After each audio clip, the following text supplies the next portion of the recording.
Hello, my name is Thomas Kolster. I'm so happy to be joining you at the Brand Power all the way from Copenhagen. And I'm really sorry that I can't be with you in Romania. I really do love being in the country, and I've been there on a number of occasions, and probably some of you might have seen me there as well. But anyways, I'm really so excited to be sharing some insights from my latest book about how to build brands, meaningful brands going forward, and really exploring the business case of purpose. Because as some of you might know, I've been a big believer in purpose, which started more than a decade ago, to be honest, with my first book. And my first book, and this is sort of feels like a historic moment, was in fact inspired by COP15, the climate summit in Copenhagen. And as all of you hopefully know, we just had COP 26. And obviously back then I was a young, passionate copywriter. I don't know how many copywriters are here in the audience today. But I had really high expectations to our elected government leaders to stand up to the environmental emergency. But back then, this sort of happened. Not a lot happened. So obviously, I asked myself, how can I, with the skill set that I have, with the creativity that I have, be part of the solution? And obviously, at that point, I also thought, what if some of the world's biggest brands, some of the brands that you represent out here today, could stand up and solve some of society's biggest social and environmental challenges? Take a brand like Coca-Cola, it touches more than 1.5 billion people's lives on a daily basis. What if that could be used for something good? But back then, obviously, that was the beginning of my first book, Good Advertising. And as you can see, this is a much younger Thomas, fewer gray hairs anyways. And then purpose was sort of a new thing. It really could differentiate brands. It was brands like Dove, Real Beauty. It was brands like, United Colors of Benetton. It was Patagonia. It was things like Chipotle's back to the start. So really similar work that stood out in marketplace. But a lot have changed since then, to be honest. For the most time, when I see purpose or good advertising communication out there, it feels a little bit like pissing in a wetsuit. And sorry the language. In the beginning, it feels sort of warm and fuzzy, but it quickly begins to stink. And that's exactly what we want to avoid here today at the Brand Power Conference. Because quite frankly, the space looks more like this right now. All these brands being incredibly busy talking about how great they are for the oceans, for, look at us, look at all the stuff we're doing for social issues, look at us, all the stuff we're doing for carbon emissions. So you can basically not go into a supermarket today without every brand sort of pitching itself as Mother Teresa or Gandhi and so my big question to you, and this is a question you can ask yourself, is in fact, what brand, organization, or leader have created meaningful change in your life? Think about it. Reflect on it a little bit. And maybe you have an answer. You can probably share it in the chat. But quite frankly, the interesting thing is, for me, there was actually quite few. Because this comes back to two things. Authenticity. What brands do you really believe? When they stand up there and put on the hero cape, which ones do you really believe? And secondly, does it really differentiate in the marketplace, or does it really drive meaningful growth? Because if you look at it, I don't think a lot have changed in branding, in fact, because it used to be that products talked about, or brands used to talk about how great their products was, and now they just talk about how great they are for the world. So nothing really has changed. And if you put most of the world's brands in a psychologist's chair, I'm quite sure that psychologist would say that either your brand was megalomaniac or delusional. And I'll give you an example. Patagonia, if you really listen to what those guys are saying, we're in the business to save our home planet. That does sound like a pretty bold, almost too good to be true statement, right? And obviously, yes, Patagonia has been born with a sort of purpose, but what happens if the brand you represent is suddenly copying Patagonia? if you're suddenly standing up there in the hero trap and saying, look at us, we're going to do X, Y, Z. Because it does seem like the more people are talking about, and if I really look back at this space from a decade ago, it does seem like people are really not trusting the efforts that we're doing. It seems like the more we talk about it, the less people are trusting us. So we must be doing something wrong. Secondly, if we look at the business case, yes, we've all heard these things from back in the days, from Unilever when Keith Weed was still there, when Pullman was still there, and they talked about the business case of purpose, this idea that in fact, yes, the Unilever's brands that were sustainable grew twice as fast and was making up half the portfolio. But there's still this really interesting dilemma that we need to understand if we want to create meaningful growth going forward. And it's this dilemma between what people say that they want to buy from purpose companies and the people who really follow through. And the interesting thing is, and this is a global survey from an organization called Sustainable Brands, is 68% of people say, yes, we want to buy from sustainable brands, purposeful brands, but actually only 29% follow through. So there's an interesting gap of 39%. A potential business case if we can figure out that gap between the 39%. But maybe it's not so strange that we people are not following through on a lot of the do-good wishes we put on ourselves. I mean, right now, yes, New Year's are coming up, right? And I don't know how many of you have done New Year's pledges. I'm curious to know. This is definitely the time to write them down, right? If you want to change yourself. And most of the time, change actually happens to be just a new beginning to bad old habits. I promise you, probably a couple of weeks into New Year's, the running shoes are still lie there in the corridor, right? So when I ask you the question, what brands have in fact created positive change in your life?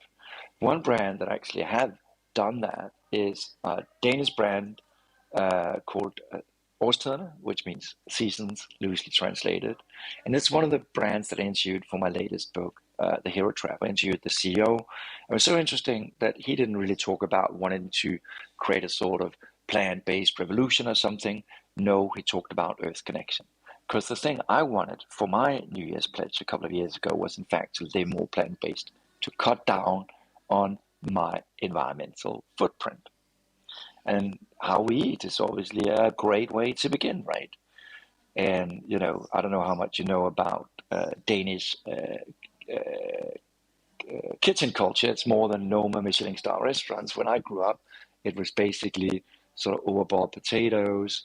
It was lots of fat gravy. It was like pork meat, tough and hard as a shoe soles, and not the most interesting of kitchens. So I really wanted to learn how to embrace plant-based cooking. And the company, the brand, have pushed me towards doing that. And obviously, if you follow me on Instagram, you will be able to see that when I've created a beautiful vegan pie, I share that on Instagram with all my followers. But obviously, nobody's paying me to do it. I'm doing it because the brand is helping me to achieve things I want to achieve in my life. But obviously, most of the time, change probably looks a little bit more like this. So, because change is difficult. So if we look at evolution of the purpose space, I do think that we are getting closer to a post-purpose market because people aren't no longer buying what you do or why you do it, the big why, the big Simon Sinek why, or the values or the purpose, because with so many brands out there claiming to have a higher purpose, who really to believe? So I think the marketplace is really moving towards being much more about the real change that you're enabling in people's lives. So it's not about, for example, a more environmentally friendly car.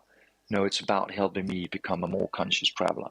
Because if you think about it, the real proof point is not about what you're saying, but it's really about the change that you will help me achieve in my life. So maybe living more healthy, become more conscious, living more green.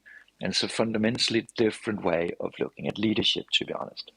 Because for the most part, brands have done this navel-gazing thing and said, you know, we are the agents of change, you know, we got to put on the hero cape, we got to put on that little halo like an angel, and we got to help you out.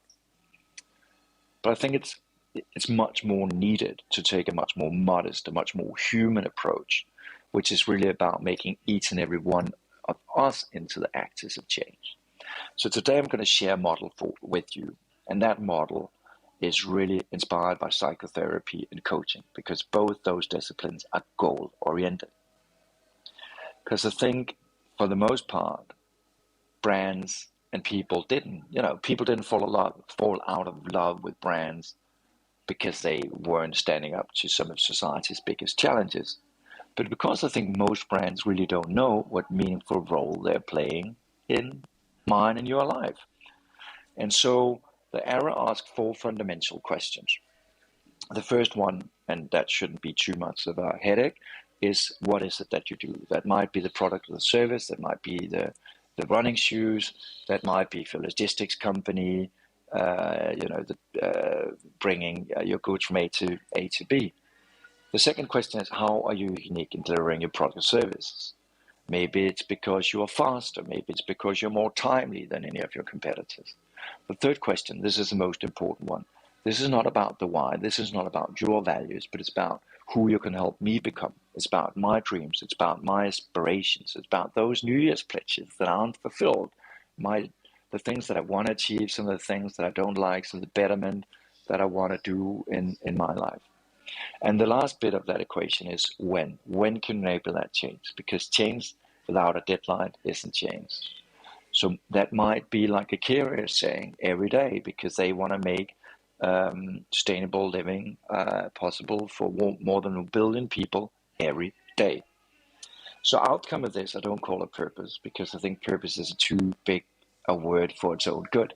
I call it a transformative promise, because it's a promise about a change that you can enable in people's lives, okay? And let me give you one good example from a health insurance company called Discovery. And what Discovery does is that they promise to incentivize people to live healthier. You could probably hear the difference, right? This is not about saving the world. No, this is about incentivizing you to live healthier. And they have one of the most innovative health insurance companies in the world. They have a program called Vitality. And basically what Vitality does is that it rewards you for every little healthy behavior you do. For example, if you go to the supermarket, you buy an apple, or if you go to the gym, they reward you for that. And by doing that, they've been incredibly successful in getting people to exercise more. And they've done a survey together with Apple Health. More than 200,000 people participated, and they had the people taking part in the Vitality program exercise 5.2 days more per month. Think about that achievement.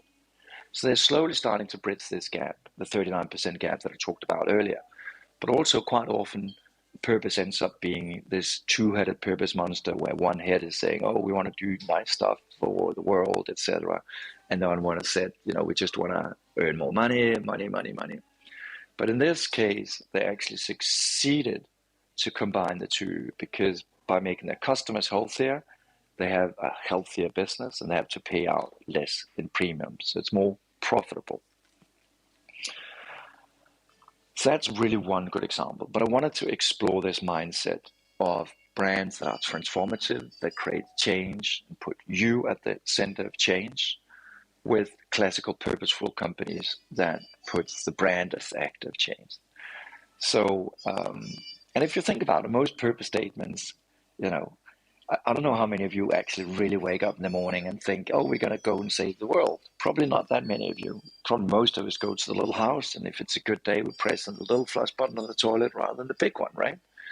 So purpose needs to be anchored in some of the challenges that I feel that all of you feel out there. But let me look at the survey. So I compared 4 classic purposeful commercials with 4 classic transformative commercials. One of those commercials was Budweiser from Super Bowl, and they are talking about this bot for a better tomorrow. Classic purpose link, all right? For better tomorrow, for sustainable future, But compare this to a more transformative commercials. Always commercial, P&G's brand, always a commercial called Like a Girl. I'm sure some of you have seen it, and if not, go and have a look at it. But basically it deals with the notion that unfortunately still in a lot of cultures, the sentence like a girl means that you're not as strong as the boys. You are weaker. So if you run like a girl, you don't run as fast. And they wanted to change that perception and give these young women more confidence. And when we look at the results of this survey, comparing for purposeful with for transformative commercials, it's pretty interesting to see that on brand warmth, they actually do pretty much on par. So they all pretty like, to be honest. And all of these are obviously commercials that have been tested true and true. If we look at competence, it's interesting to see that even though the brand and the transformative approach doesn't talk about itself, but actually the role that it can play in your life, it's still being viewed as competent. So there isn't a big difference. But the interesting thing right now, and this is where the business case becomes interesting, is that people on average feel 29.6% more motivated by the transformative approach. And what's even more interesting, and this is where meaning comes into play, is that people are willing to pay 29.4% on average. People are willing to pay a premium price. And I can recognize that from the case I shared with Årstiderne and Seasons, because even though there are quite a few competitors out there, I'm actually quite loyal to Seasons because, they help me achieve things that I want in my life. So they're playing a meaningful role. And it's kind of like friends, right? That you have friends for a lot of things in your life, right? Some you want to go party with, some that you call when you have IT problems, you can't figure out your iPhone or whatever. And the same thing with brands. So fundamentally, you need to take a different approach in the way that you look at leadership, in the way that you frame purpose. And that starts with asking the one simple question: who can you help people become? It's not about your navel-gazing why, it's about the meaningful role you can play in people's lives. And secondly, when we look at marketing, yes, we're not in control anymore. This little baby, we're all in control, right? Because we are all content producers today. So how can you move from a mass marketing mindset to making me part of that journey? And you can that quite easily if you find that meaningful difference to play. Because as you showed you with Seasons, I did share that little vegan successful cooking creation with my community. Nobody paid me to do it. So you really need to change the mindset away from doing marketing and business on your terms to do it on my terms. And I know it can seem pretty hard, but for those of you who have children, it's kind of like teenagers, right? At one point, it's just not that cool if your mom and dad shows up at everything. And sometimes you're going to respect people as having their own minds and their own ideas about how this world works. And the same thing goes with how you treat people in your marketing campaigns. Take telcos, right? Isn't it crazy that telcos still kind of tie people to these contracts? Even though I don't want to be a customer of that telco, it's still an issue to get out of it. Let me give you a good example of how you can empower and enable people through the marketing mix. And a good example is REI. I know we just had Black Friday, right? And on Black Friday, they decided to do something quite different because they didn't want to, because II is sort of like an outdoor company. It's for people who are passionate about the outdoors, kind of sort of like in a Patagonia. And so on Black Friday, they urged everybody to opt outside, to go outside and enjoy the outdoors. And it became tremendously popular because obviously they figured out a really interesting crew that they could work with.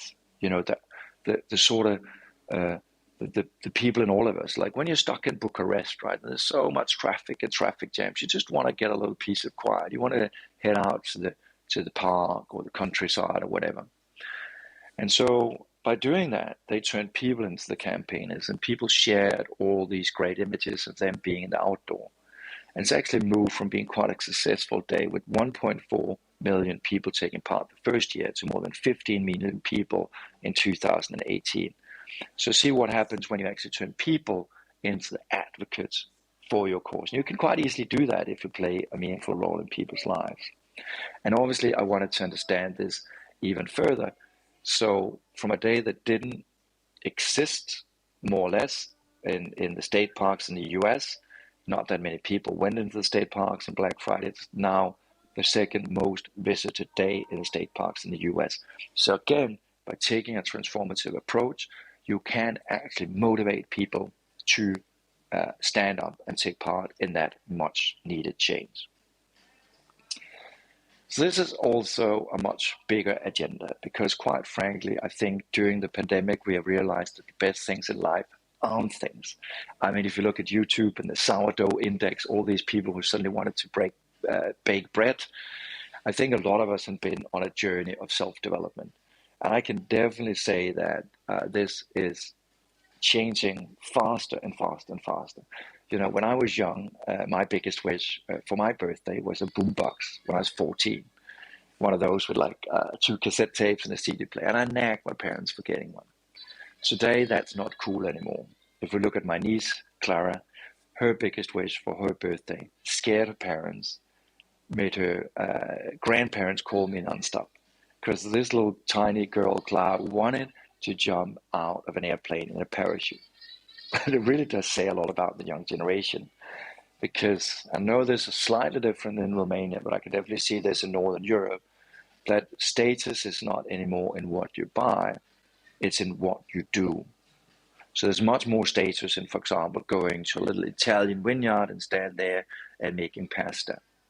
People don't want just to flash another brand on their chest.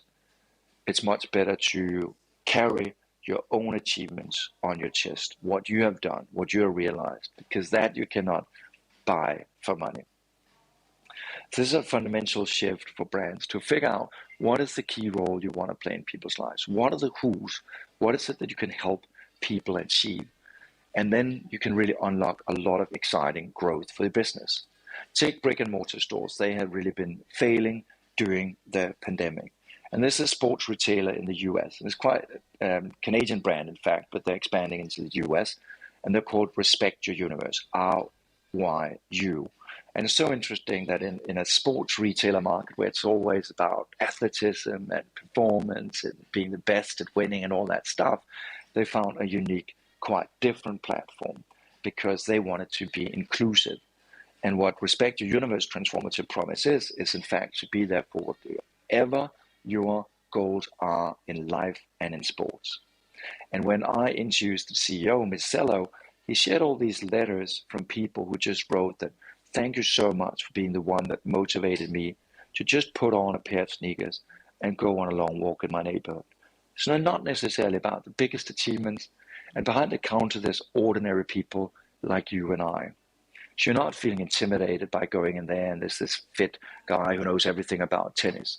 No, it's ordinary people.